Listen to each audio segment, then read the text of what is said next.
And I have made a commitment to all our tea, coffee, and all farmers in Kenya, including sugar, that we are going to reduce all varieties of fertilizer that are used by all farmers to 2,500 going forward.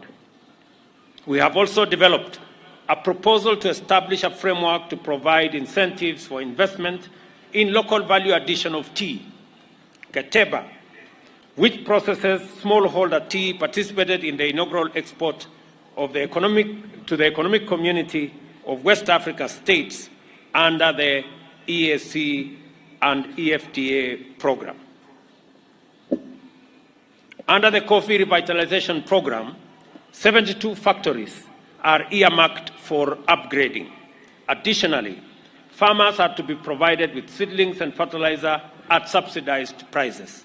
The aim is to increase productivity from 2 kilograms per tree to 10 kilograms and raise production from 50,000 metric tons to 102 metric tons per annum by 2027.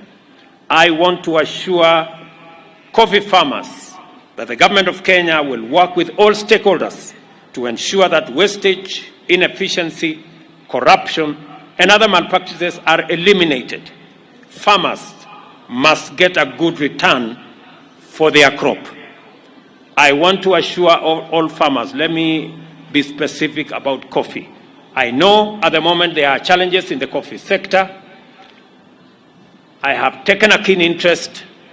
My deputy is seized with that matter, and I want to assure our farmers that the government of Kenya will do whatever it takes to make sure that farmers don't suffer the consequences of what we have seen in the past, where a few people benefit and the rest of the farming fraternity are in poverty.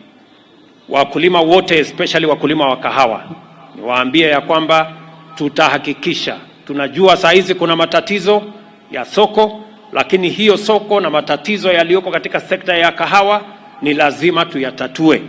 Wale watu wote wako katika hiyo sekta, nataka niwahakikishie ya kwamba serikali ya Kenya, mimi nikiongoza hiyo serikali, tutahakikisha kwamba tumetatua matatizo yaliyo katika sehemu hiyo ya kahawa. The sugar industry remains a high priority strategic sector for national agro-industrial development, wealth and employment creation. However, our production is chronically at deficit, with productivity plagued by aging mills, high indebtedness of sector institutions, diminishing